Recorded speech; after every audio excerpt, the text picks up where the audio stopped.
Hello, everybody. Welcome to the Dentist Show. Tonight, we are talking about understanding menopause and its complexities, tips for a healthy transition. I hope that you have been enjoying the shows that we've been doing. Make sure if you are watching, I want to hear a little hi from you and what you've enjoyed about the topic so far. Also I want my followers, my viewers to tell me what topics that they would like to listen to, or what speakers that they think would be inspiring for our audience. Today is Social Sunday, and it's all about social issues. Menopause, I feel like it's a taboo. We don't really talk about it, but it's something that will happen. There's nothing that we can actually do about it. We as women will have to face it one way or another. And so, I'm glad that you have joined me tonight. Please, if you are watching me, share your pages, do a watch party on Facebook.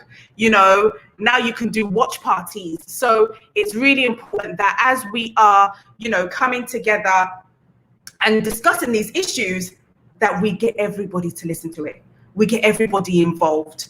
I feel like, this is a time that, it's during COVID-19, it's time for us to be having meaningful conversations that will benefit the community, conversations that will educate us, inspire us, and keep us moving. It's so important. So please share your pages. And I also want to say a big thank you to Suzanne. She's the one that actually encouraged me to do this topic on menopause, because she's been somebody that's been trying to educate our community on it. And she felt like it's something that people don't want to discuss, people don't want to know about. And so Susan, I know if you're watching, thank you so much for bringing my attention to menopause so that we can get this conversation going. Okay, I've got let me see. Okay. Gold Dust is here. Rochester, hello. And if you are watching on YouTube, please make sure that you share your page.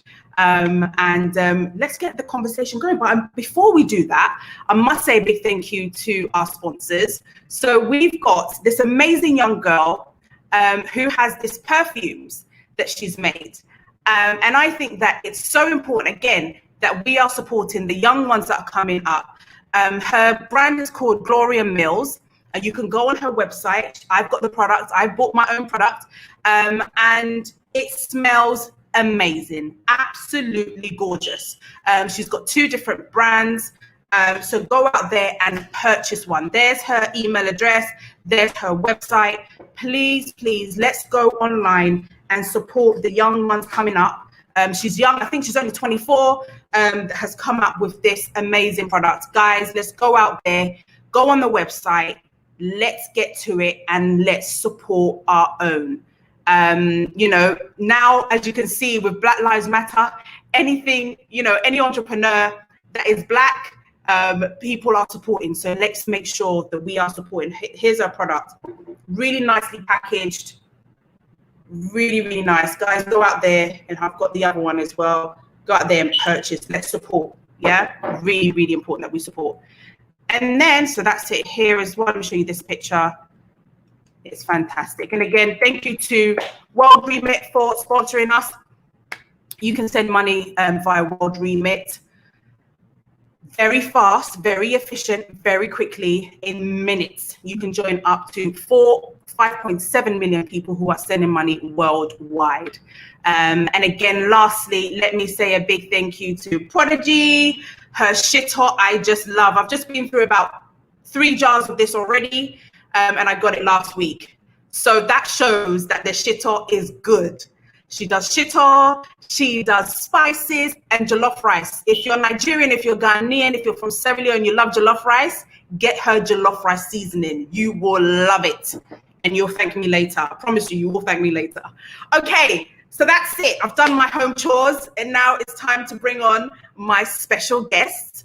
I'm going to bring on my doctor, because doctors are always busy. They've always got something that is happening. So let me start with the doctor, Titus, and then we will bring on the other speakers as well. Thank you so much. Hi, Doc. Hello, Denta. Good evening, and thank you for having me. Thank you so much for coming on the show. I really appreciate your time. I know you're very busy and you've been doing a lot of these seminars as well. You know, I know that last time that I wanted you on the show, you were doing something on joy. So it's been hard to get you, but I'm so glad that finally I have you on the show. I'm happy to be here So, finally.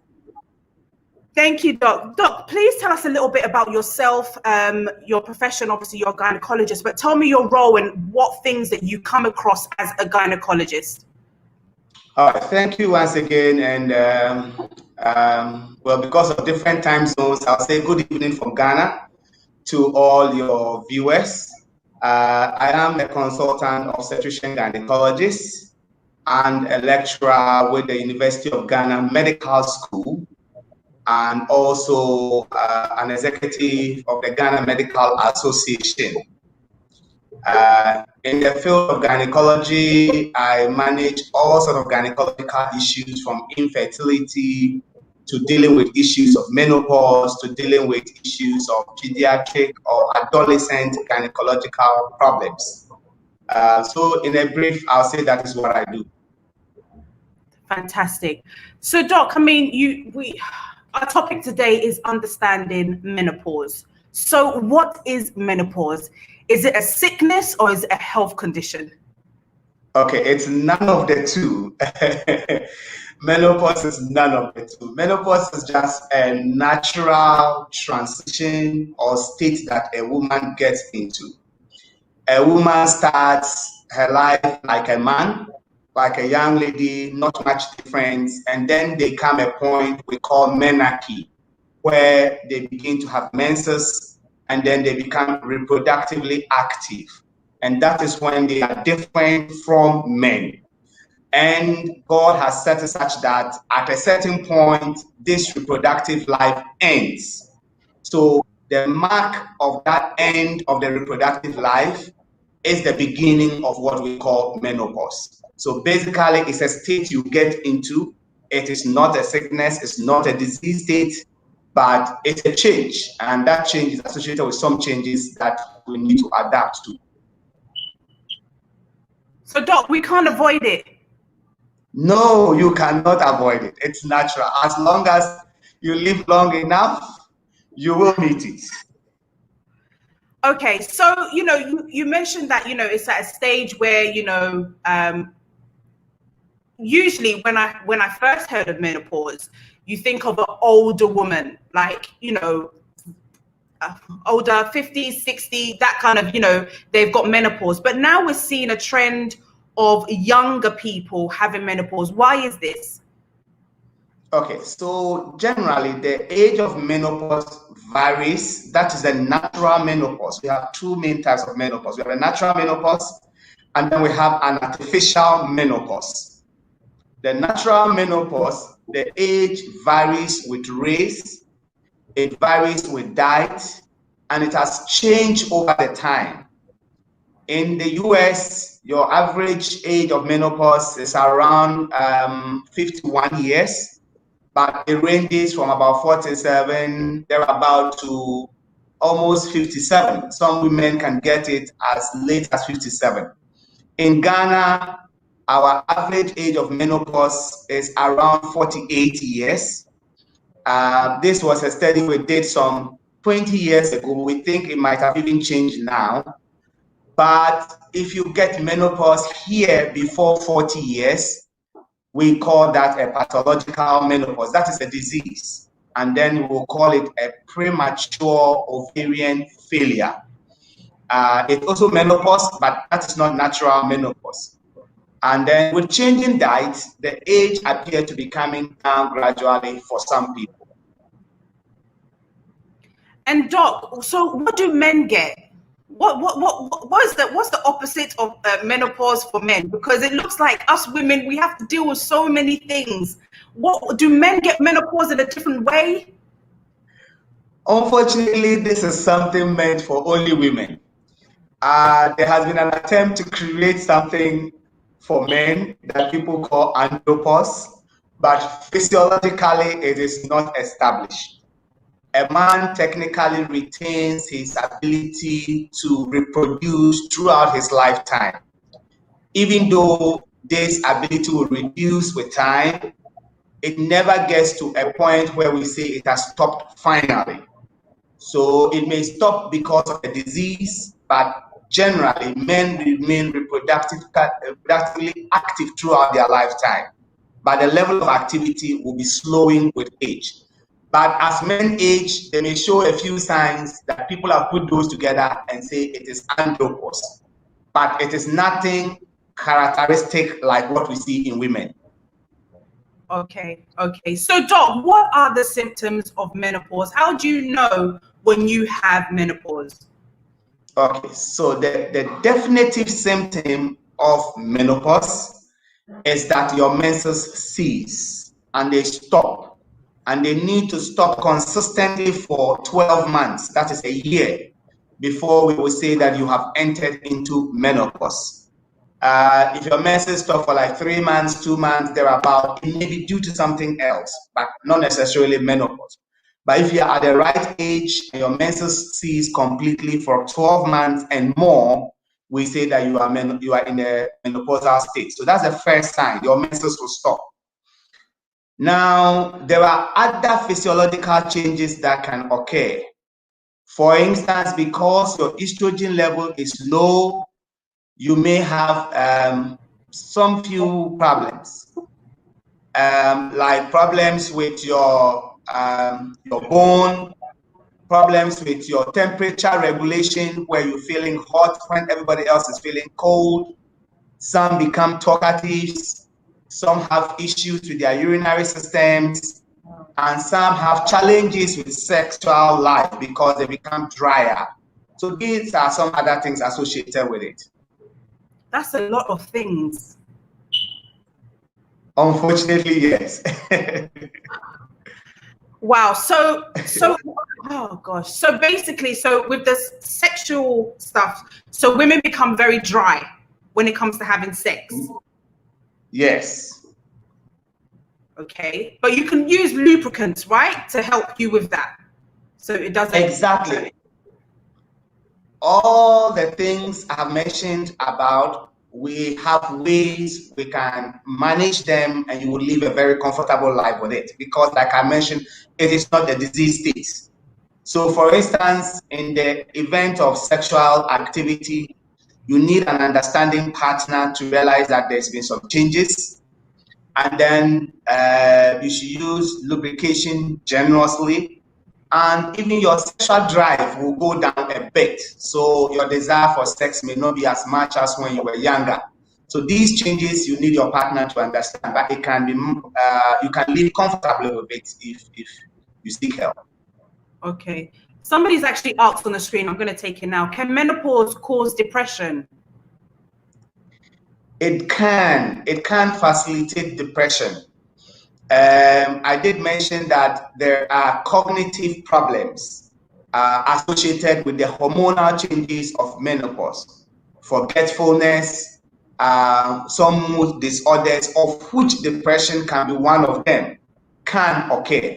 So it can lead to depression in people who are predisposed to getting it. And it may make it worse in people who already have it in the background. Okay. Doc, why do the flushes come about? Why do you have hot flushes?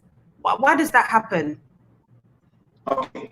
So all of us, our body's temperature and how we feel of our body temperature is regulated in the brain. There is a center in the brain we call the thermoregulatory center. This center becomes slightly dysfunctional if your estrogen level goes very low, which is what happens in menopause. So you realize that because it's dysfunctional, your temperature regulation is altered. And so the ambient temperature may be cold, but you may be feeling hot because it's more like a resetting of this regulatory area. So that is where the issue is. And it's also part of a complex of symptoms called the vasomotor symptoms. So this brain dysregulation of the thermoregulatory part coming, and if it's associated with blood vessel changes, then in fair-colored people, the flashing of their skin and things like that can occur. And all of this makes up a complex, but that is the explanation for the hot flashes. Okay, and Doc, what about if you've had, you've tied your womb? Can you get menopause earlier or later? How does that affect your body? No, so if you just tied your womb, that will be sterilization. If you just do tubal sterilization without touching your ovaries, you should not get menopause earlier. But I mentioned that we have an artificial menopause, which is that we can surgically or medically induce menopause in a woman. You may undergo radiation therapy for cancer, and the radiation may clear your ovary and you become menopausal immediately. Okay. You may go through surgery for removal of your womb or something else, and the doctor removes your ovaries. That makes you menopausal immediately, irrespective of your age. Once your ovaries are gone, you become menopausal. But if you tie only your tubes, that should not change your time for menopause. Okay. And how often should you be, going to the doctor? Like when you do have menopause, are you supposed to see the doctor regularly? I mean, these are questions that some of the women want to know. Yes, I think at the onset, maybe perimenopausal, before you get into menopause, you should visit your gynae and have what to expect explained to you, so that it doesn't come to you as a shock, so that you can prepare yourself psychologically for it. Now, when you hit menopause, you should have annual wellness checks, because there are some medical conditions that are particularly common during the state of menopause in women. And so, depending on your risk level, you are at risk of endometrial cancer, you are at risk of cervical cancer, and ovarian cancer. Ovarian cancer may occur a bit earlier, but in menopause, endometrial cancer and cervical cancer are common. You are at risk of osteoporosis, you are at risk of all these cognitive things we are talking about. And so an annual visit to your doctor would help him pick up some of these things early and either delay them or prevent them completely. Because some of them, with just pills, one pill a day or something, you may be able to prevent them completely. So it is important, at least annually, in the state of menopause, to have a checkup with your gynae. Okay, fantastic. I think I'll bring on the other speakers, so at least they're here on the screen. I'll invite Nina, I'll invite Chrissy and Anita to be on the screen as well. We have our only male doctor online with us today, ladies.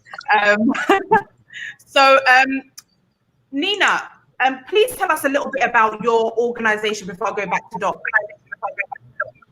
So it's something that we've recently started, Black Women in Menopause, because we feel as though it's important to educate women. And this generation now, and particularly for 2020, as you said earlier, it is a taboo subject. So it's important if we can educate and provide information and support and share our experiences, then it will help women today, their future generations, and not just women, their partners as well, because it goes hand in hand. Whatever we're experiencing or what I'm experiencing, I want a supportive partner to understand what we go through, because it does affect family as well as work life. Absolutely. Well done for starting up this organization, because it's very, very much needed in our community. Anita, tell us a bit about, how you got involved, how you guys are partnering up in this organization. Hi. What it was about a year ago, I started a menopause group where I live, and I started for everyone, all nationalities. And the reason why I started it is because I realised that I'm in my 40s and I don't know anything about it. And then when I did some research, I thought, why am I now learning what I'm going to go through for potentially up to 15 years? Why didn't I know this before? And I once went to a TED talk where there was a fertility expert And the fertility expert said every woman, no matter what age, should know the age that their mother and grandmother enter into the menopause, and that would be a good indicator to their fertility. And I thought, I don't know anything. Wow. And I started a group, and then I connected with Nina a few weeks ago when she started her group, because as I was doing my group, I realized that there were so many differences culturally, and it could be cultural, you know, it's a taboo, and different cultures have different taboos.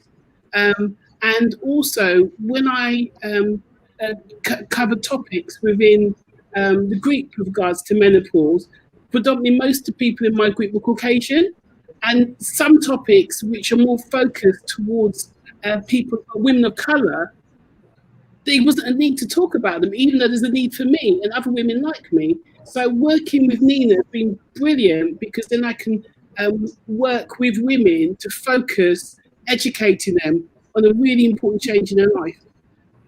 That's really important. I actually want to mention something that you just said about you didn't know that you needed to find out when your parents also had it, right? Yeah. Doc, does that affect, so not, you know, having your parents, maybe your mom had menopause when she was 50, does that mean that you will also get menopause at 50? I think he's frozen. It might not necessarily be at 50, but I think from what I understand, some people, and I can be wrong, he'll correct me, some people Yeah. Doc, can you hear us? inherit early menopause. Yeah.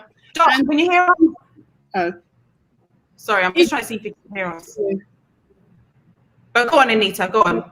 So if you belong to a family where the women inherit early menopause, you should know. I don't necessarily, it doesn't necessarily give you a guarantee that that's what's going to happen to you. But at the same time, if you know that a few generations of your women in your family have gone through it, bear that in mind if you decide to delay having children. Chrissy, you know, when did you hear about menopause? You know, did somebody ever explain to you that, you know, at a certain age you're going to get menopause? When was the first time you heard about menopause? Hi guys. I knew about menopause. I knew it was something that women go through. However, I didn't know the effects really. I knew about hot flushes. That was a common thing that most people, you start your period and you may get hot flushes. But it was when I was diagnosed, I think it was when I was 38 going into 39. I believe, that I really fully knew what some of the symptoms were. But even when I was going through them, I didn't actually know what it was. And it took me speaking to a work colleague who said, Chrissy, I'm perimenopausal. I think that's what they call it.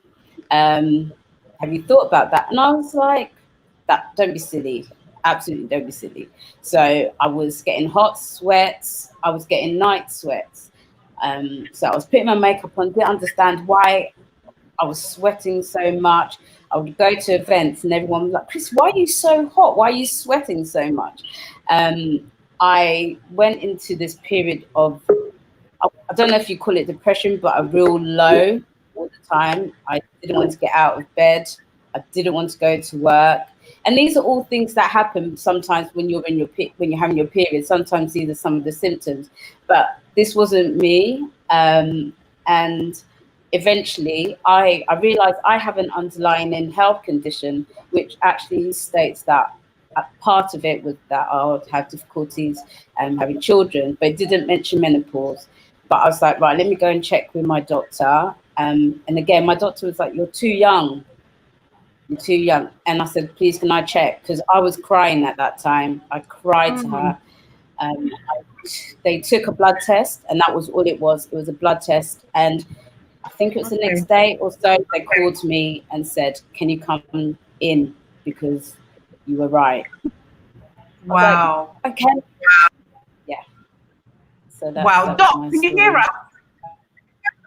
I think he's like, Doc, can you hear us? Oh, he can't hear us. Oh man. Let me remove him and try and sorry about this, guys. So at the age of 38, that is quite young. Like, I'm going to be 38 next year. And it's just like, it's something that we don't realize how early it can come. Somebody, when I actually sent a broadcast today, somebody said to me that they know somebody that had it at the age of 30. Wow. Which is very young. And so if we are not talking about, you know, we're not having these conversations, how are women meant to know? Nina, when was the first time you experienced menopause?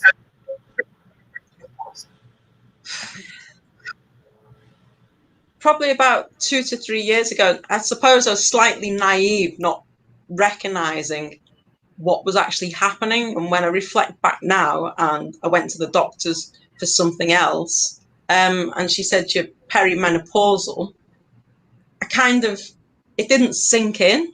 So I left that practice, not literally, just walked out, and then thought, what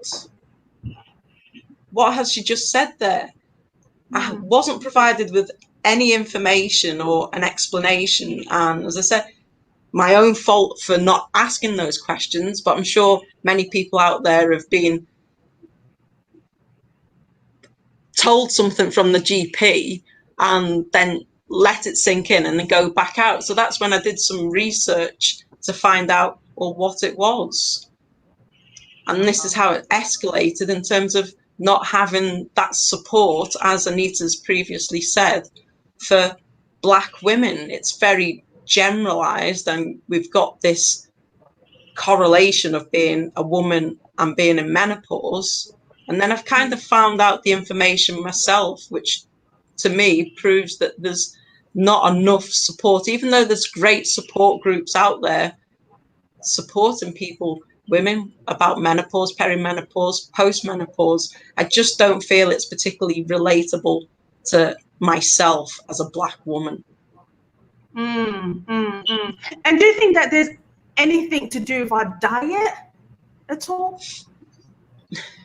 Well, we could encompass a lot of things to do with our diet in terms of that, you know, being overweight, not exercising or taking physical activity, not drinking enough water. You know, these types of things will eventually impact people's overall health. Health being a state of mental well-being, physical well-being, as well as social well-being as well. So diet can play a part. You know, I'm not a medical professional. However, when you look at the research, and who wants to trawl through the internet of reading research and understanding those types of things like statistics, but big factors that can increase menopause, bring it on earlier, things like obesity, smoking. So diet in that respect can play a part. Yeah. Right, Doc, can you hear us? I think I might have to take...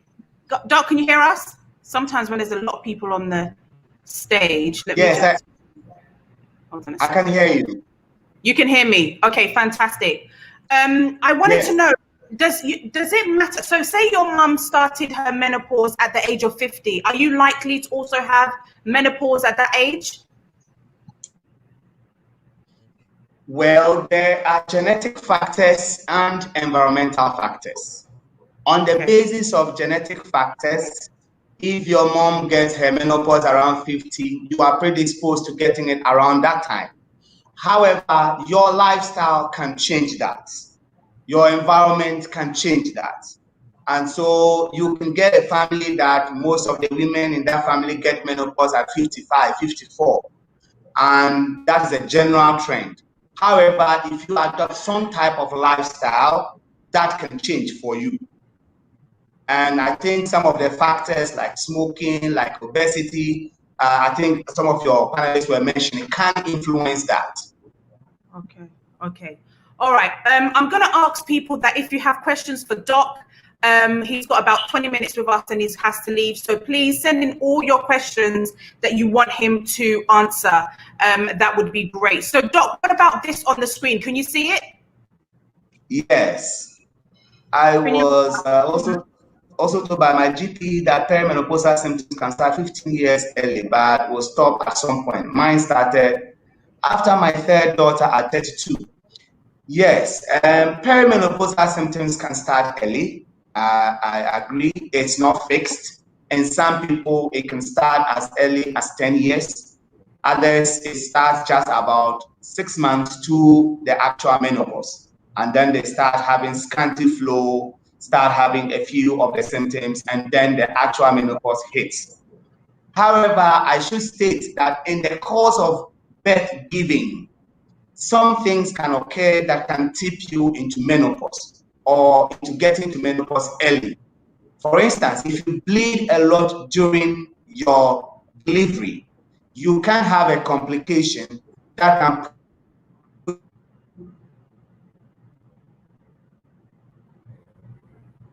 case is, but it is normal for you to having the signs starting earlier. And remember, I mentioned that there's an entity premature ovarian failure where people get the menopause much earlier than expected. And so that is also possible.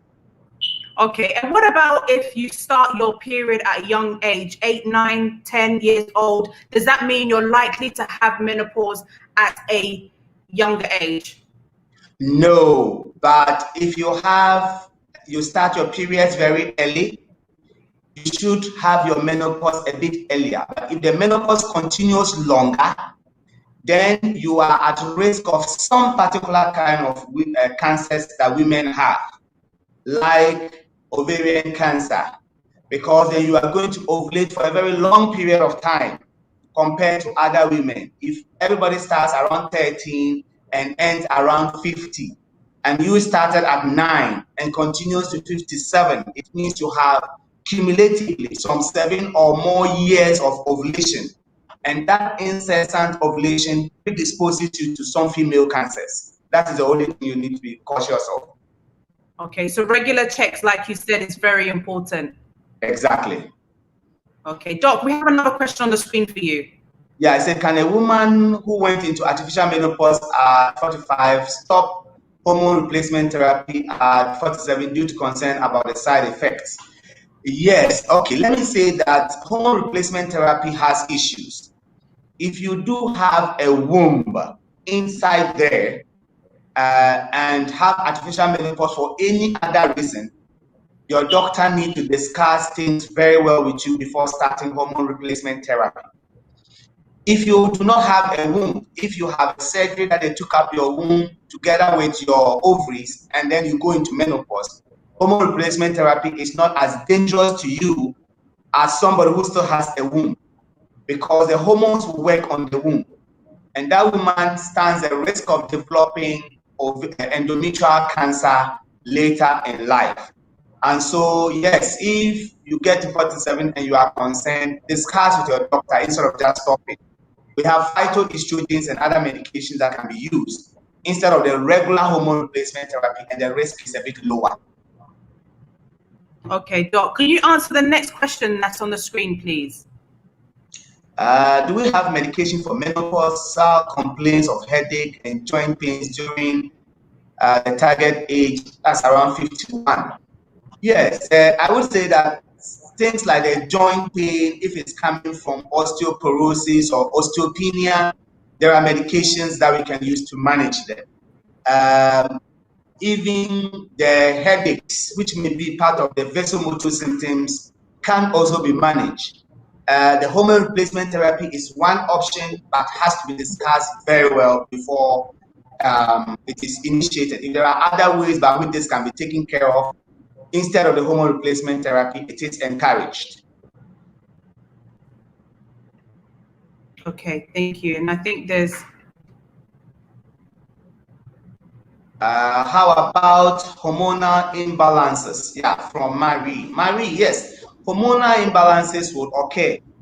They can occur before menopause, and they definitely occur at menopause, because at menopause, naturally, the hormones of estrogen will go down. So there'll be some imbalances. That is what hormone replacement seeks to correct, to try and re-equilibrate these hormones. But there are side effects that need to be looked at carefully before you are put on it. So we have a way as gynecologists of looking at your hormone profile and seeing whether you need to tweak anything around so that you are stable without necessarily endangering your life. So discuss with your gynae and then you should be okay. Okay, Doc. And also, are you seeing a lot of men supporting their women who have menopause? Are the men supporting? Are the doctors also educating the men about menopause so that we women can get as much support as possible? Well, to the extent that we see the men, we try. But the fact is, depending on the cultural setting, you won't find a lot of men accompanying their wives to hospitals. But when they do, we use the opportunity to talk to them about it. And when they complain, especially what would bring men to the hospital is when they themselves are ill or they are not too satisfied with sexual performance or response from their partners. And then we seize the opportunity to also explain, because they can play a significant role in helping to manage the symptoms. When you have a supportive partner and you go through menopause, you really will not feel it much. But if you don't, then you can imagine that the person misinterprets every symptom that you show, and all of a sudden think their partner is too nagging now, is too forgetful, talks too much, and all of that, which really, if the person understood, would have been able to help you manage them very easily. So we try when we find them, but when we don't find them, then it's difficult. Okay. And I'm sure programs like this can help. Absolutely, absolutely. That's why we're trying to get the likes of yourself to discuss and help us really understand this topic. Does menopause increase the risk of heart disease? Cardiovascular disease, it does. It does. In people predisposed to it, the studies are there, and I always say we need to interpret studies based on several factors. If you look at the randomized controlled trials, some of them seems to suggest that it doesn't necessarily increase it much. And after about 5 to 10 years of menopause, your risk of a cardiovascular event is equal to that of a man of a comparable age. But when you hit menopause, the risk increases slightly, and then later it declines. And if you have other risk factors, it should not hurt you much. But if you have underlying risk factors, it does increase a bit your risk of cardiovascular disease. Okay, Chrissy, can we have the next question, please? I recently started experiencing night sweat during my cycles. I'm in my 40s. Should I be concerned? Of course, if it's not something you've had before, you should be concerned. But I should state that every night sweat is not equal to menopause. If you have thyroid issues, hyperthyroidism, you may be having sweats and all of that, and it is not equal to menopause. But since you are above 40, you should also get your gynae to check it out. There is a hormone panel we can check, and it can tell us if you are getting there. And this one from Tina says, how should you take care of yourself after you have had hysterectomy surgery? Any vitamins or medications? If you've had hysterectomy without oophorectomy, which is removal of the ovaries, really not much of a problem. There were some is removed. Sexual performance or excitation might be slightly reduced from some studies. Other studies have debunked that, so it depends on the individual. So following hysterectomy, not much of a risk at all. But if it was with oophorectomy, that is, you have gone into surgical menopause, then your doctor should guide you through it, because there are supplements that you can take, like calcium, to minimize the risk of osteoporosis. There are some other medications that may be taken if you have risk of cognitive problems. And then we have what we call phytoestrogens that can be given. They are not like the natural estrogens, so they are not too active like the synthetic estrogens we give. And therefore, your risk for other issues may be lower. Doc, how can one improve the mood swings from menopause? What can we do to, minimize and improve that? So first is being aware of it.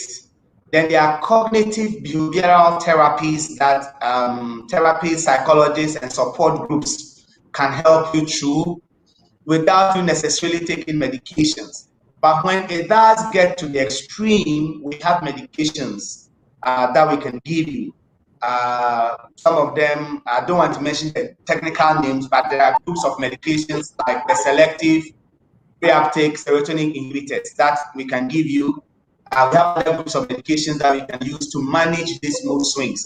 However, I would always advise that you start with the lifestyle changes, getting active, exercising, dieting well, being in support groups, having a good discussion with your partner or support system. These can manage these mood swings effectively for a lot of the women without medication. But for those who cannot handle it, then medications are useful.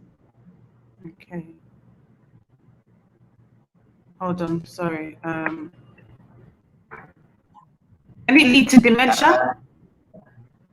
Well, unless you already have a risk for dementia, but the behavioral things, the spectrum that have been spoken about, dementia has been mentioned as one of them.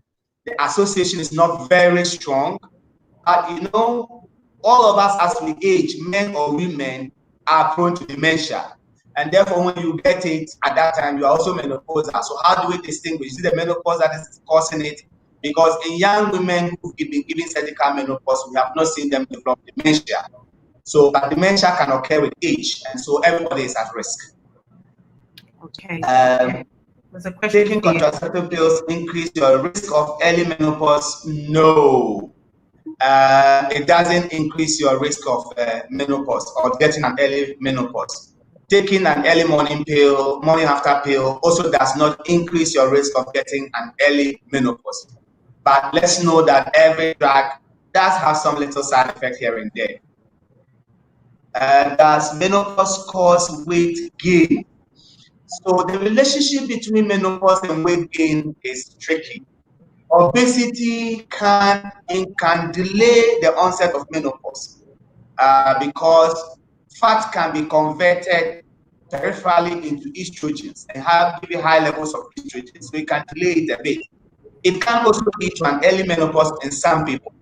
But all said and done, being overweight or obese in the menopausal period is not advisable because your bone density begins to reduce.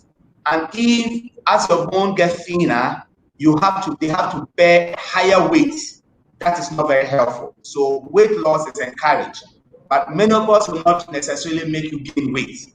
But your own behavioral patterns can lead to the weight gain. Like if you eat too much around that time, it can lead to weight gain. Okay. Who should not take HT hormone therapies? What type of people are not supposed to take it? Okay, so the first thing is that any woman who still has their womb inside, their uterus inside, if your uterus has not been removed, hormone therapy must be taken with caution. I will not say it's a no, but it has to be taken with caution. And you need to discuss very well with your doctor before going in for it. If you do not have a uterus, your risk from hormone therapy is quite low because the common thing that it causes a lot of women is cancer of the uterus, which is endometrial cancer. Again, hormone therapy can lead to a few other things like the cardiovascular risk we talked about. Depending on the type of hormones that are used, there's a slight risk of venous thromboembolic events. So you need to have a thorough assessment looking at your risk for all these other things before hormone therapy is initiated. Okay. Can vasectomy lead to menopause?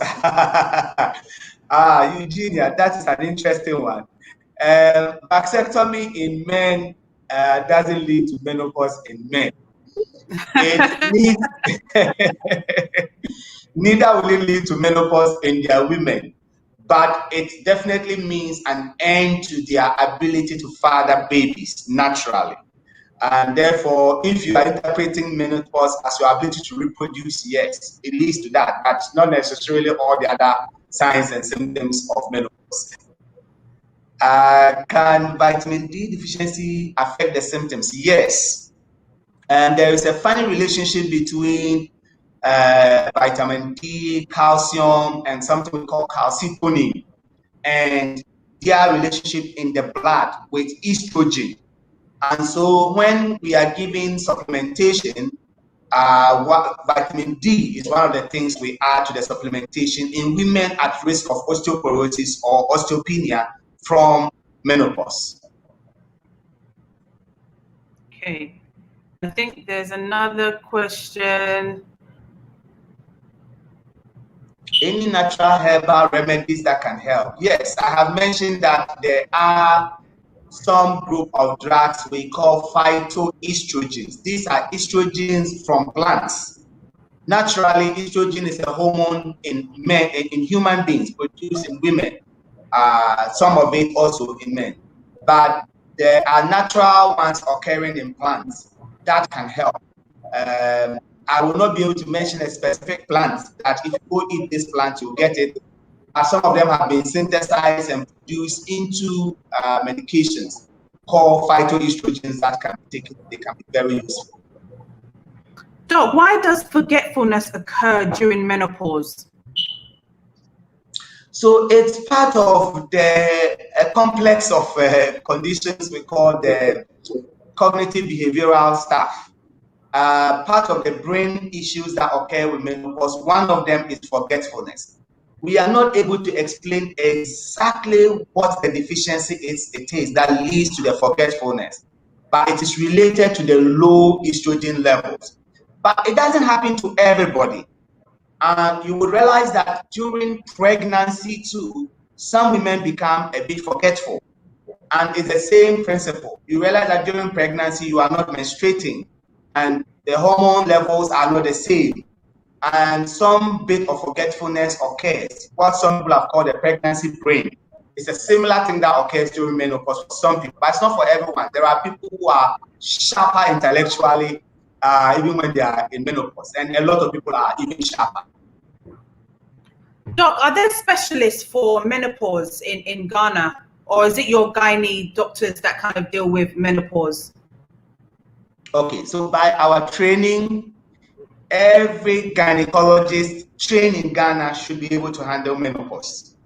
But we are training some subspecialties of gynecologists we call the reproductive endocrine and gynecologists, and they are the ones in whose domain menopause mainly fall.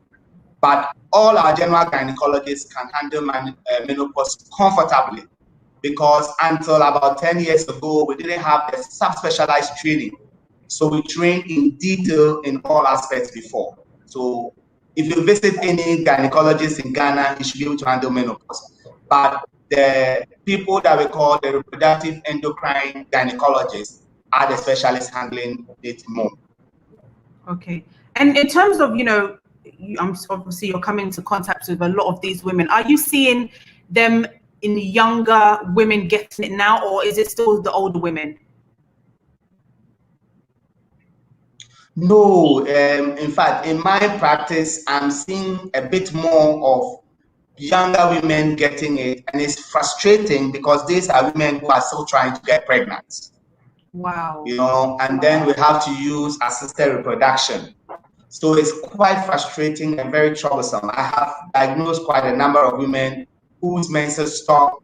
They think it's something else. They are just waiting for it to come. It never shows up. They come and you check, and it's happening. So it is something we are seeing, but we need a lot of data to prove that the age range is changed. We haven't proven that yet.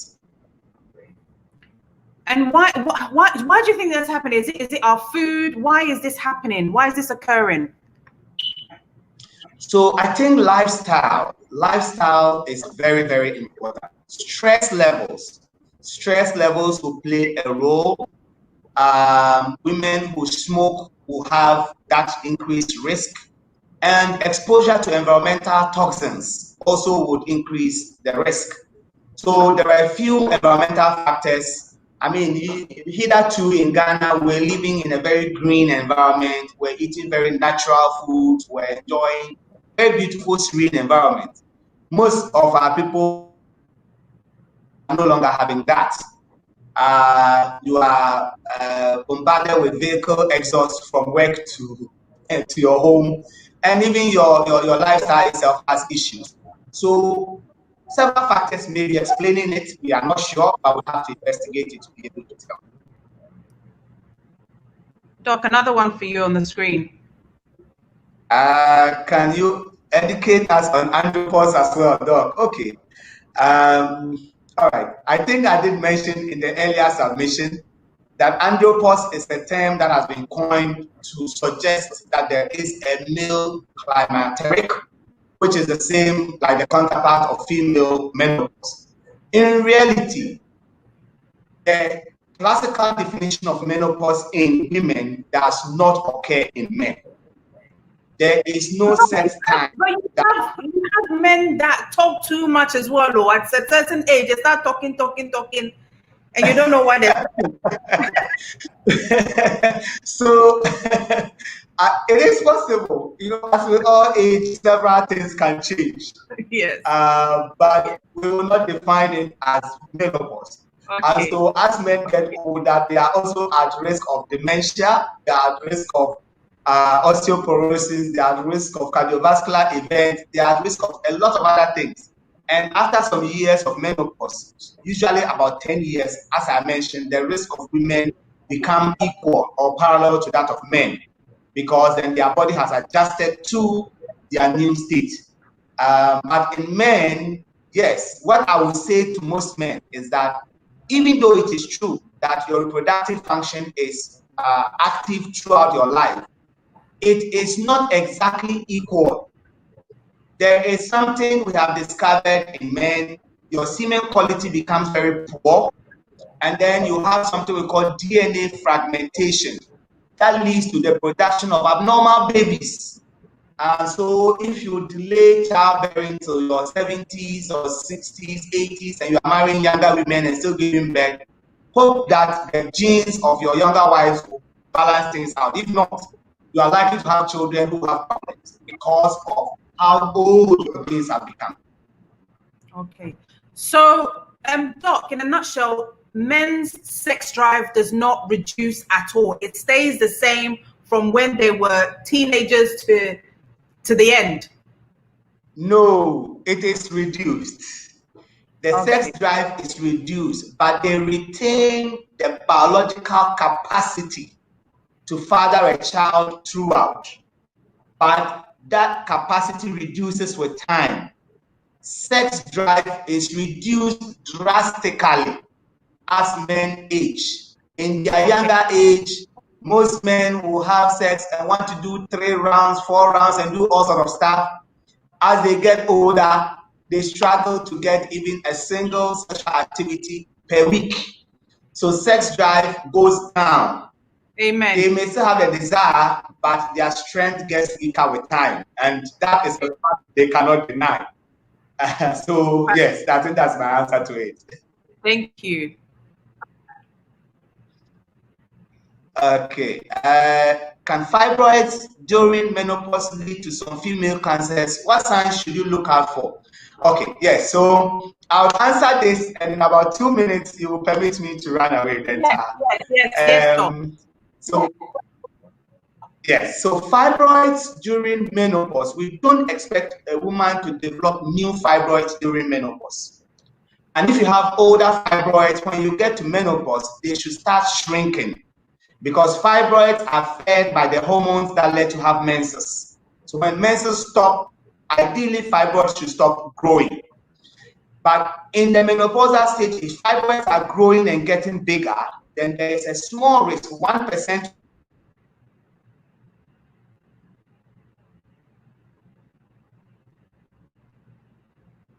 And at that level, it's not very helpful. So any woman in the menopausal period with bigger fibroids get herself checked, because we don't expect fibroid to grow during that time. Okay. Doc, lastly, can somebody conceive whilst in menopause? Yes, you can conceive while in menopause, especially in the early part of menopause. You see, by technical definition, at the time you are getting to menopause, your ovarian reserve has reduced to less than 1,000 follicles, or less than 10,000 follicles. It doesn't become zero. So you still have the capacity, technically, to become pregnant.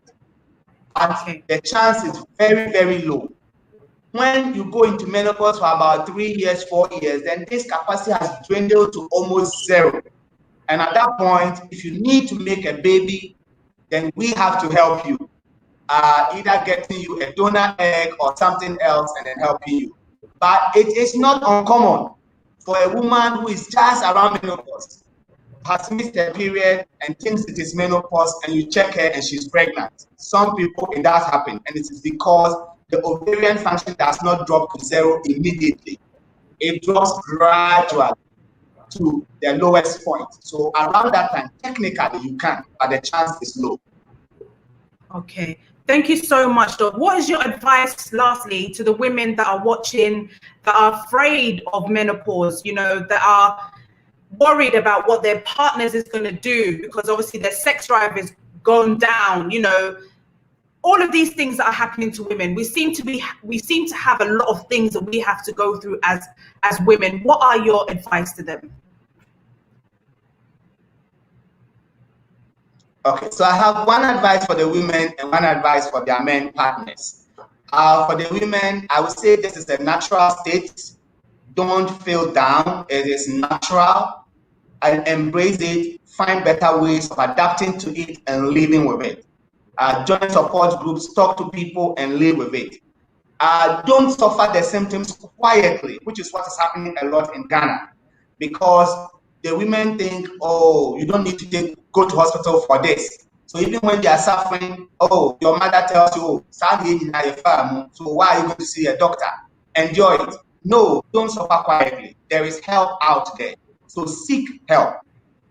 For the men partners, I say it is greed and it is selfishness not to help your partner when they are going through and think that you are okay and therefore they should necessarily be okay. Truth is, a lot of us men, as we age, we also become so weak sexually that your women are just tolerating you.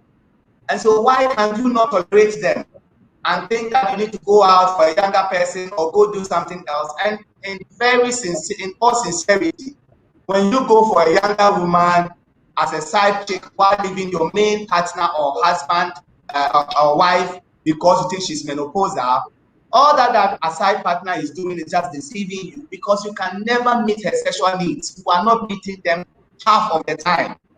But she will do everything just to make you happy, to get some money from you and all of that. God has allowed both of you to get weaker together. So manage your weakness together as you and your partner, and you'll be fine. Thank you. Thank you, Doc. Thank you so much for joining us. We really appreciate you. Thank you for your advice. All right. And then bye-bye to all the other panelists. Thank you. Bye.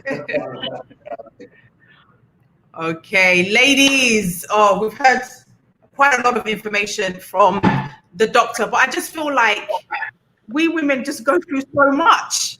And, you know, Nina, you know, starting up your group, what are some of the conversations that you have with your women and how are they feeling? Well, it's very limited at the moment because, as I said from the start, it's a new group and I just want people to be informed and come talk. It is a topic in which we need to acknowledge. And if we don't acknowledge it, then that silence is also part of the problem.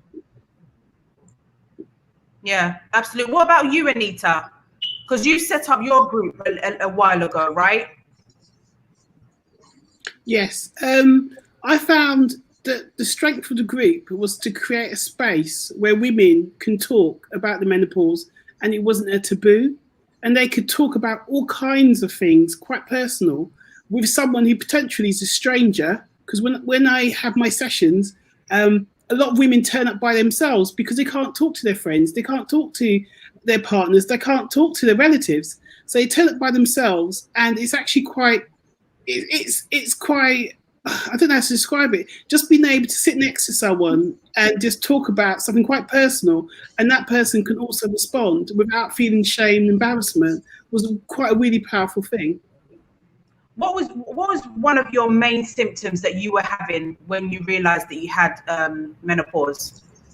Well, for instance, with me, the doctor hasn't actually confirmed it, but I know that I've changed. I know my, because that's a lot of women feel this.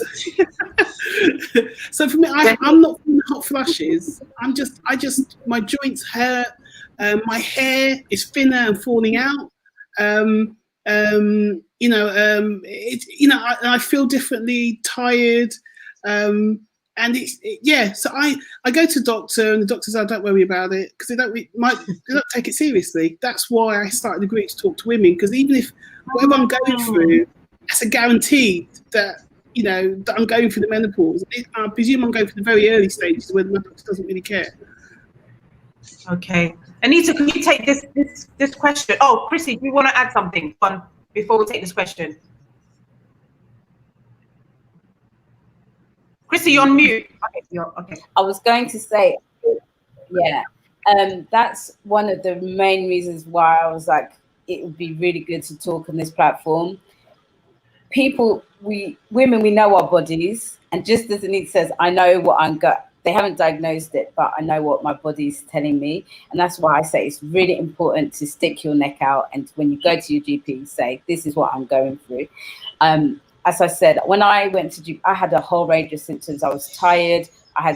My period had stopped only for 3 months, but I was like, my period always comes on time. But 3 months, and I was like, something's wrong. The depression, the putting on weight, I did put on weight. Like, I'm not a slim girl, but I knew I put on weight. Tired, and the hot flushes and the night sweats. If I hadn't have pushed, I don't think I would have got that blood test. I don't think they would have, acknowledged what I was going through. So I think it's really important if you know your body and you just want to have it checked, because what HRT is doing for me now is amazing. Like, I had a break from it, and I knew as soon everything went down again. So it's really important, as soon as you feel that body change, get it together and get it sorted. That's what I think. That's what my advice is. What happens in the treatment, Christine? What do you go through? So when they did the blood test, I went in the next day, and they said, these are your options, basically. And because what the doctor is saying, you have a lower level of estrogen, which affects the bones, hair loss, so you can get brittle bones. So they want to ensure that your bones are protected. I didn't want to go on HRT at the start. I asked if there was other natural remedies. Obviously, they weren't really keen on doing that for me. So I took the HRT patches, and that's what I started on. And I noticed a difference within 2 days. But I still, because of some of the side effects of HRT, so I think Doc said increase of certain cancers, I was really worried about doing that. So I still looked at natural remedies. There's sage, black sage, and other things that could help. But also at the same time, I found there was conflicting, so it was affecting my medication. So that's what they first do. They check, and they'll probably put you on some HRT which they think will suit you, and then they'll keep checking on you just to check that the medication's okay. And so that's what they do. How often is a check-up for you? Well, I guess it's up to you when you want to go. So I realized that my patches were working fine, and then I don't know if you've heard, there's a massive shortage of patches. Which I think there's a national shortage, and it's crazy. So they then had to find an alternative, which was a gel. They said to come back in a month, so I came back. It wasn't working for me. They had to find something else, and I think that's kind of the pathway you have to go through. As soon as you find medication that works, that's great. But you may need it changed every now and then if it's not working for you, and that's what I found. Fantastic, thank you so much. Anita, can you answer this question? What I would suggest women do is go to a GP, and as Chrissy said, talk to your GP, but also you have to kind of take responsibility for yourself as well. You have to look at your diet, your exercise, your vitamin intake, because yeah, those things are the things that you can control. If the doctor gives you medication, that's great, but sometimes they don't, you know. And then what you have to do is you have to minimize it by changing your diet, by considering eating, was it estrogen-rich food if you can't get it elsewhere, and you know, and think about alternative medicines and alternative therapies, but they might not work. Some doctors don't recommend things like acupuncture and things like that, but some people swear by it. Some people recommend turmeric for joints. Some people say that doesn't work. Some people talk about, is it a black coash, which is an alternative vitamin. Some people say it doesn't work. So you have to be experimental. You have to accept, and you know, I'm having to come to accept that I'm a grown woman and I've had to rethink my lifestyle. And it's hard because you kind of feel settled in a way. You're used to doing what you're doing, and because of physical changes, you have to look at everything. You have to exercise more, walk more. You've got to think about yoga because you wake up aching. You know, all these things. It's just not. It's a lot of work. Yeah. Do you think that's why a lot of women get depression out of this? Oh yeah. I think the change. I truly do think the fact that no one talks. You've got no one to talk to. I think that internalizing the change is quite stressful. And I think to myself, if you can't talk to people about it, you must think you're going mad. You know, that alone must traumatize you mentally. And then when you go to your doctor, if you can get an appointment, especially at the moment, you're lucky if you get 10 minutes. And then they just brush you away. Most doctors don't have leaflets about it, even though it is changing. And then also, like what Nina said, when you're a woman of colour, you have different needs than the general default patient of a doctor. So if, like, for instance, with me, you know, it's affected my hair, I can't just go to open a book on the menopause and look about my hair because it's not tailored for me. You know, I'm not their default person. And, you know, with all the stuff we've heard about COVID and vitamin D, when I also found out that vitamin D can affect how it affects your response to the menopause, that's when I realized, as a woman of color, that's a really important thing that we need to address. But it's not necessarily a subject if you're Caucasian. You know, but that's not what you get in books or magazines, or you go to a doctor. That's not necessarily what you're told. And, you know, Chrissy, how have you been able to manage, like, your hot flushes? You know, what have you done to kind of manage it? I bought myself a fan. No.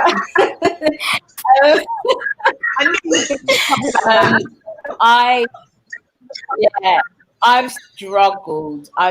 With hot flushes. Recently, as I said, I had to come off my medication and everything kicked in. So when you have night sweats, especially, you don't sleep. And then the next day, you're grumpy as anything. So I started vitamin E. I read about vitamin E, and they said it can help with hot flushes. So I've been starting that, which has helped. But to be honest, my HRT has been very helpful for that. But again, and also I've had to, I think Anita spoke about experimenting. I like a drink, but I realized certain alcohol starts up my hot flushes. So I don't drink whiskey, for instance, because that starts up the volcano in me, that I call it. So I stay away from certain alcoholic beverages because I think that triggers me. So yeah, I guess that's as much as I've learned about how to manage them. And how is menopause affecting your social life? Gosh, anxiety is the worst one.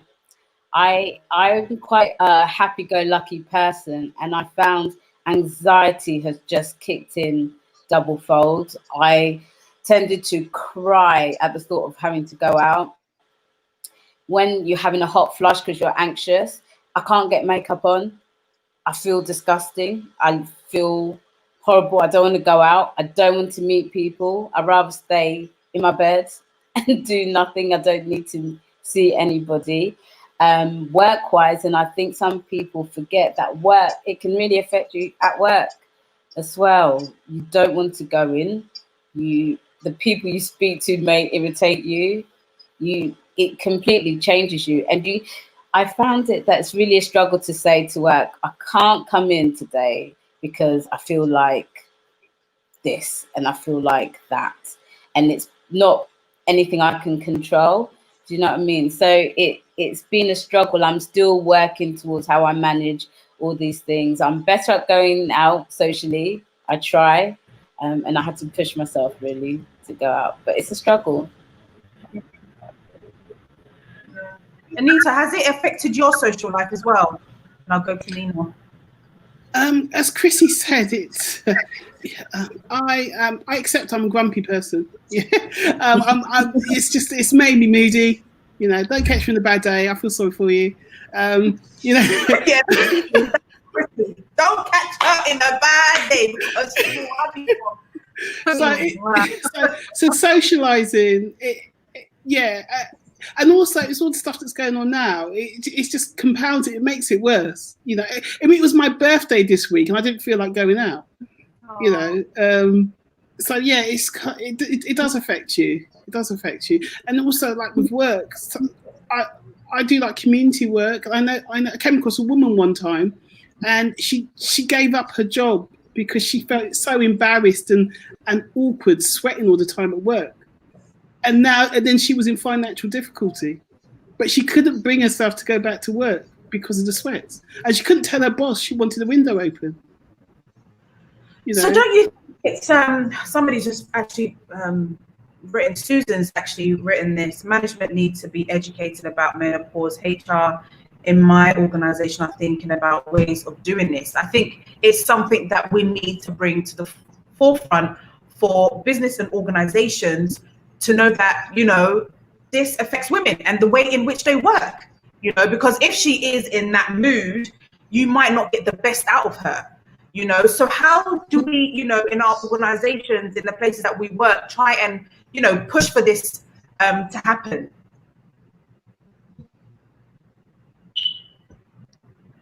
Nina, do you think that is something that you can, like, you would advocate for some women to push for this? So I'm quite fortunate in my workplace. It's a health and well-being workplace, and there is a menopause policy there. Whether a lot of women actually know that it exists is another matter, because of it being such a topic. We're well versed in the art of periods and pregnancies, but menopause, whoosh, tumbleweed. It's true. But one voice can make a change. Just because, you know, a million people can be silenced doesn't mean they're right. And it is a natural cycle in which, as a woman, that you go through. And for me, I cannot understand, even though, you know, there is a gender bias in the medical profession, and it's important that, as somebody said there, yeah, management needs to be educated. We all need to be educated. It starts at the bottom and then filters through a funnel. And that way, more people will understand about menopause. And that's the important part. If you're vocal, then you can make a change. It's challenging. Yes, it will be. But if you look in the word challenge, you spell the word change. Absolutely, definitely. Somebody says, Denise says, what do you do with the vitamin E, please, Chrissy? So the vitamin E tablet you can get from any health shop. I just take it on a regular basis, and it reduces the hot sweats. Okay, so you take it daily? I take it every other day, to be honest. Yeah. Okay. Anita, for your organization, is there a set like goal that you want to achieve from this, or is it just a space for us to come together to talk, to air out, our frustrations? Is there a goal or a purpose that you want to achieve with the organization? It's education, really. I think most women deal with the menopause without going to a doctor, or if they do go to the doctor, they might only spend about 10-20 minutes in total having a conversation with the doctor about the menopause. They don't spend long. And then some women can suffer the menopause for 15 years. So we have to self-manage. And the aim of it really is to empower women with the knowledge to self-manage. That's what it is. And it's not only about them self-managing, it's about society. So we've talked about work, partners and children. When you're snapping at your child, the child needs to understand what you're going through. So it's about everyone understanding, being compassionate. I don't want to hear any jokes about menopausal women, but being compassionate, understanding, and then everything should go smoothly, and it will reduce poor mental health. Yeah, absolutely. But I don't go on. I was just going to say, going back to what Chrissy said about how often should she go and see a GP. Well, the NICE guidelines, so the National Institute for Health and Care of Excellence, their recommendations state that we should be having 3 monthly reviews if you want things like HRT, and that we should be provided with education across the board. Now, the word recommendation, but wherever you are, does that happen? For example, in the UK, did you realise there are menopausal clinics, though there's a 6-month waiting list, Wow. up and down the country? Wow. Somebody's put Don't have it.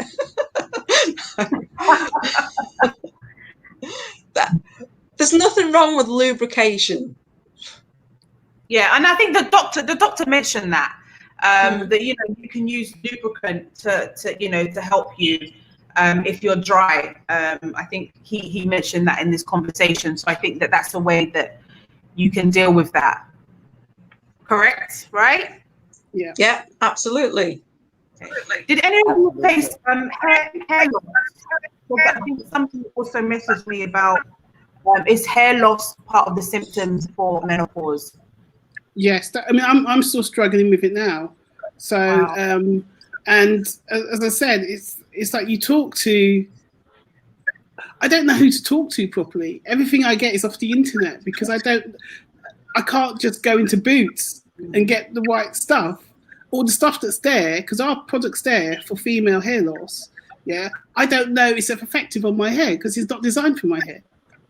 So I'm going through my own experimental understanding on how to deal with that.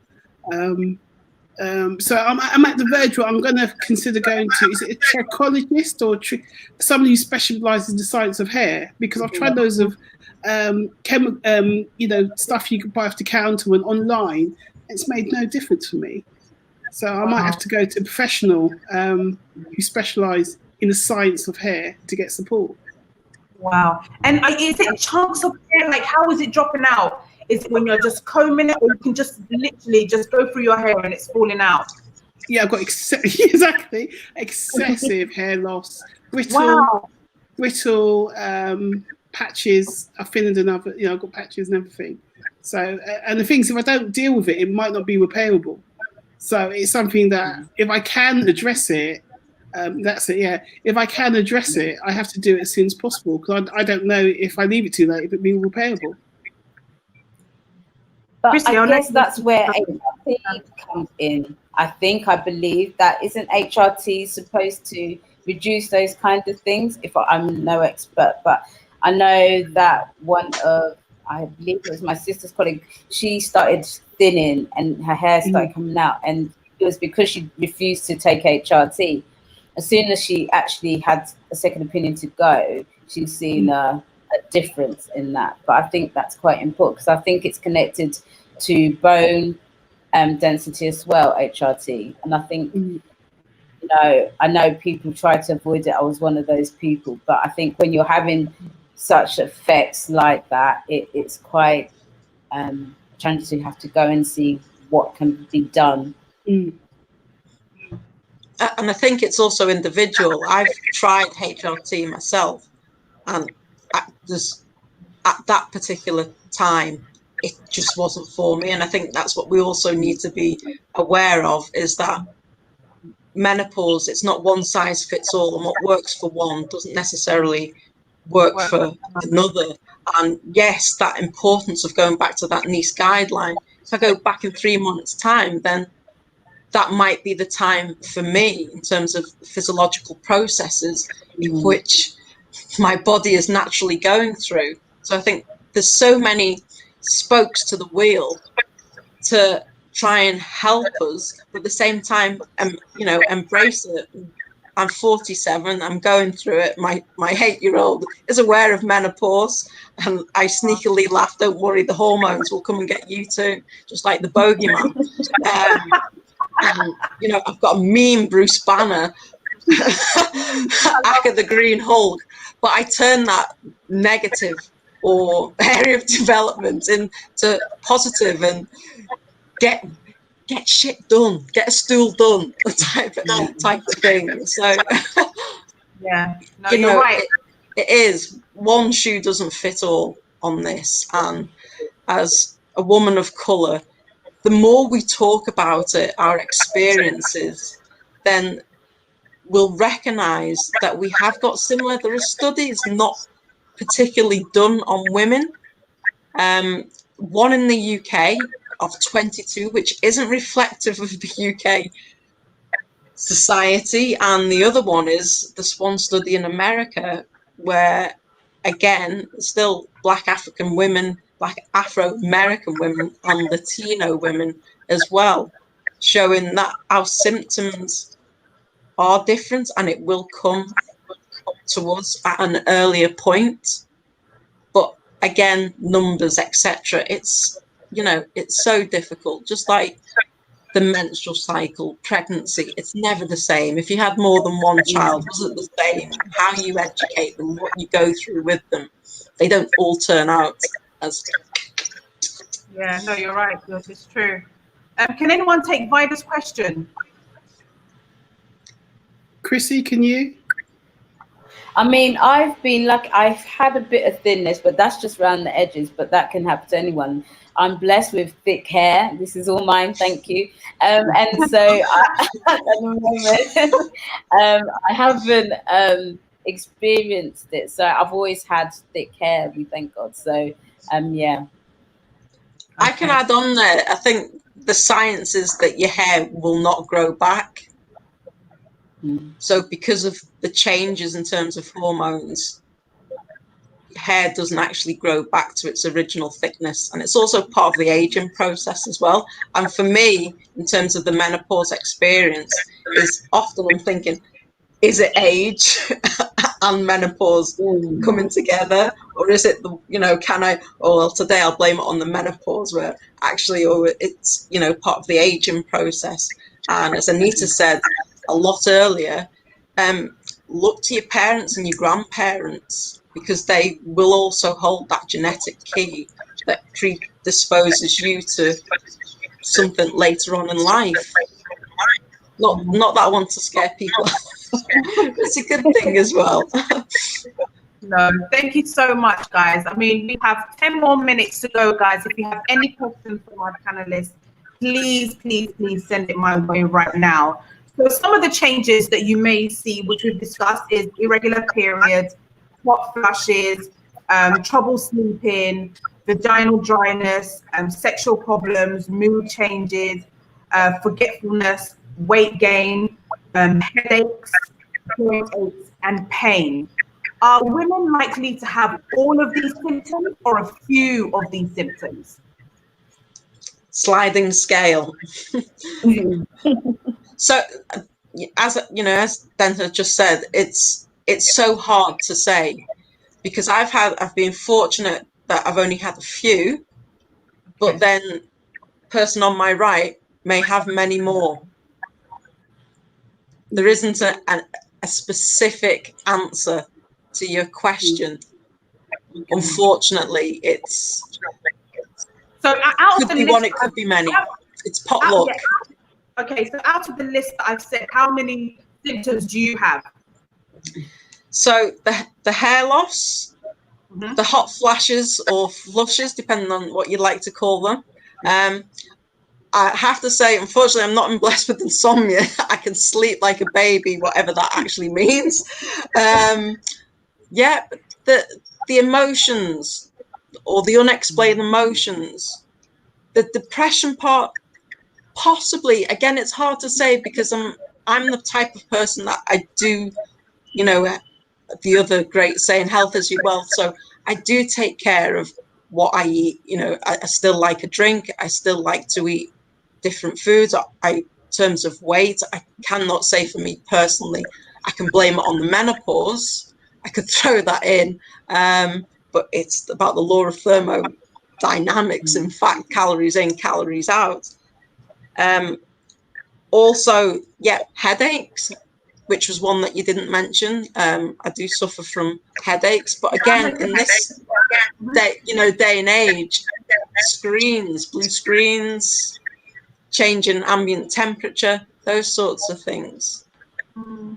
Anita, how many symptoms do you have? Ooh, God. Okay. He's sitting down. Okay. So the moods.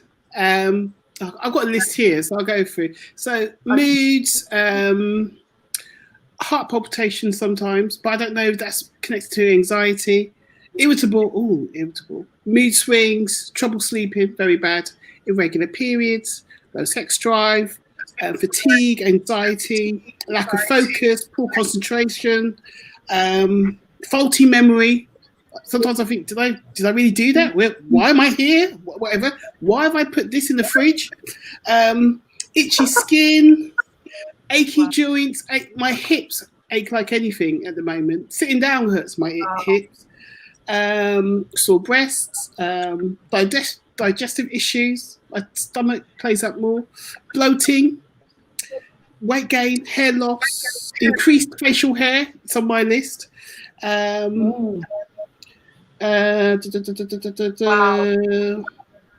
and weakening my fingernails as well. Oh, okay. Yeah, but at the same time, someone can have one symptom which is unbearable, and then someone can have 5 which are manageable. Yeah, true. Absolutely right. Christine, what symptoms have you found?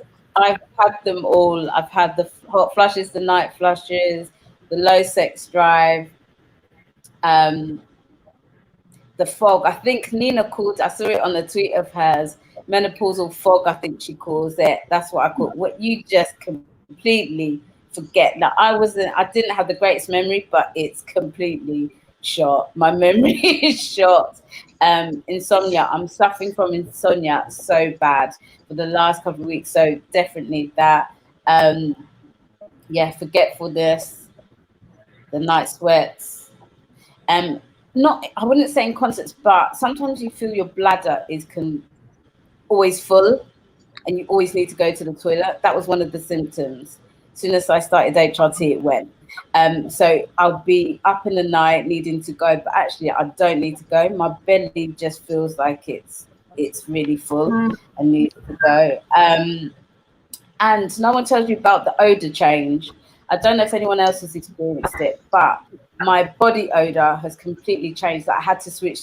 I had to look at different deodorants and more natural one because I think it's because of anxiety as well. My heightened anxiety, my whole body odor completely changed. And where I didn't used to maybe smell how bad I smell, it's like, whoa, Christine.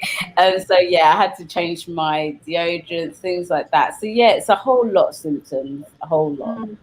But you've seemed to found solutions for him, which is good. And I think that's what I want to encourage women out there that, look, yes, there's a lot to deal with, but there are solutions that can help you through your journey. Yes. Yeah. And then can anyone take this question?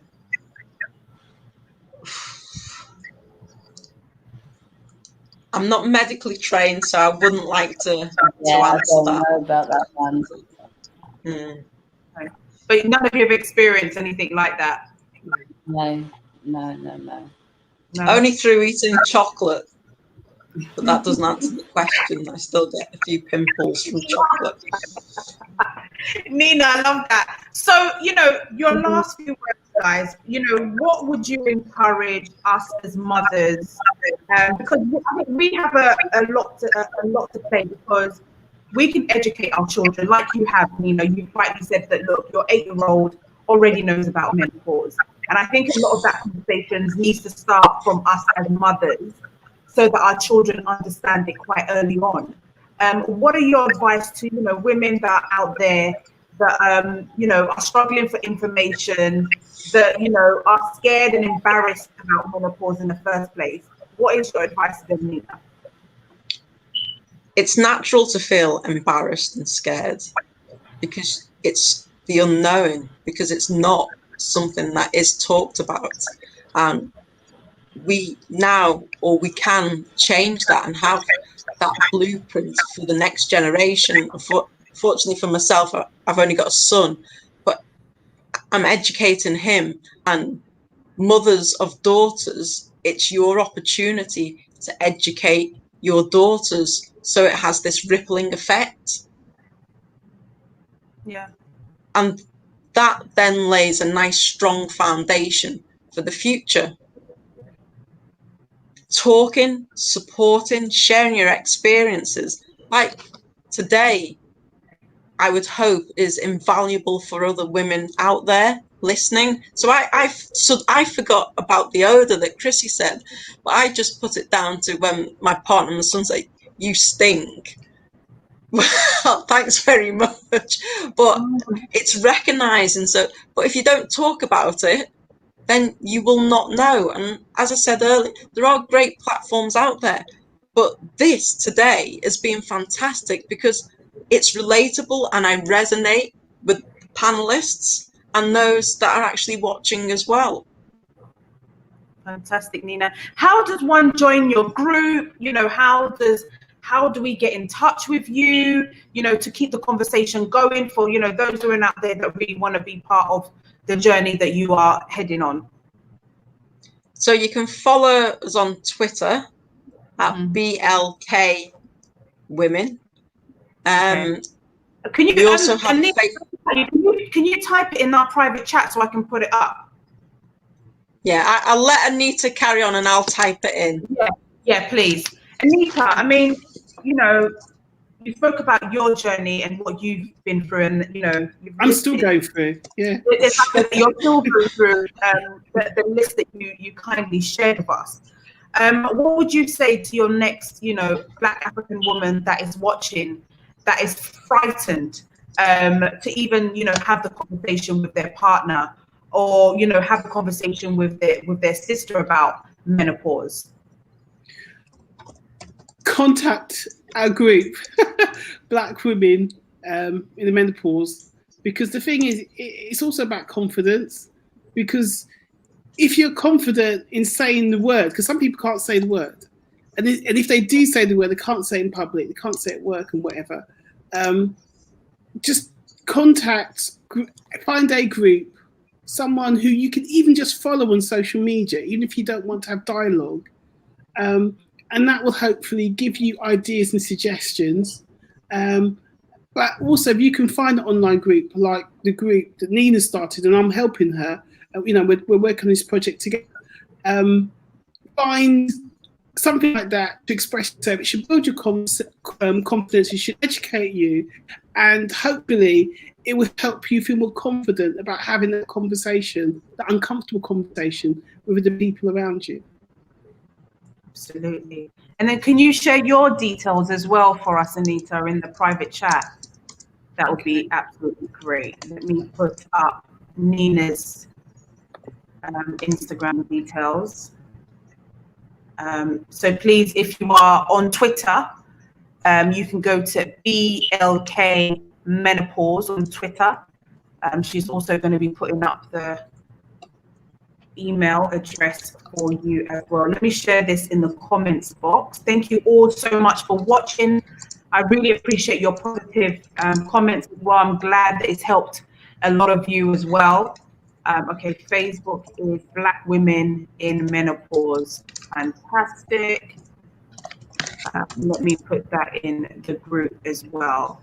Please do share this information. It's going to be obviously on Facebook and on our YouTube to other women that may need it. You know, a lot of us suffer in silence. We don't talk about it. And I really want to appreciate Chrissy for coming on to discuss this topic. It's not easy as a young Black woman at the age of 38 to have found out that, you know, you've got menopause, and for you to be speaking about it at this age, because a lot of people wouldn't want to talk about it, or wouldn't want people, you know, outside to know about it, because it's like, oh my gosh, she's got menopause. But it's you know, you've come out to say this is a topic that needs to be discussed, that people need to know about. Someone could be having a mental breakdown like you had at one point, you know, that, you know, you've got this thing, but you've managed to manage it.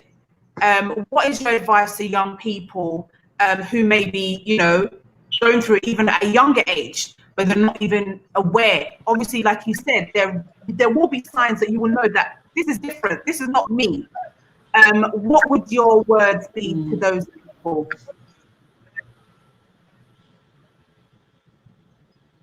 I mean, I think even the doctor said, I'm one of those who hasn't had a family, who hasn't started a family yet, and was told they got menopause, and was told that I'm not producing eggs. So it really does hit you when that's what you've been told. I'm actually really grateful that I found these ladies on Twitter, because I'll be talking to them so much more, because I didn't have that. So I was talking to my family members. So I think it's really, as they said, don't live this in silence and speak to people. I actually found my managers at work really helpful. They were giving me all the advice, and so they were really helpful. So seek advice where you can. It's not always with doctors, but know yourself, really. And I always say I've learned certain things. So once I've started, I realized that to help with my night sweats, I need good lingerie, so really good knickers that are not going to keep me hot during the night. Bed sheets, not cheap polyester stuff. I always get really good cotton stuff, so it reduces that hot sweats, especially at night. And as I said, keep fit. I hate the gym, or I did hate the gym. I'm not really keen at exercise, but I found going to the gym so helpful. And during this lockdown, when gyms were closed, I was like this, and walking. I did walk, but it wasn't the same. But the gym, doing physical activity really, really helps, especially with your mental state. So yeah, don't do it alone. Get fit, get healthy, do the exercise, and get right. Just research what makes it good for you. Well, if you can make it good for you, but how you can cope better. So definitely. So, Christine, you've cut down on some of the alcohol drink. Yes, You know, sorry, yeah, cut down on alcohol drink. Not by choice, though, Denta. Not by choice. I had to before I'd be sweating out the place. I had to.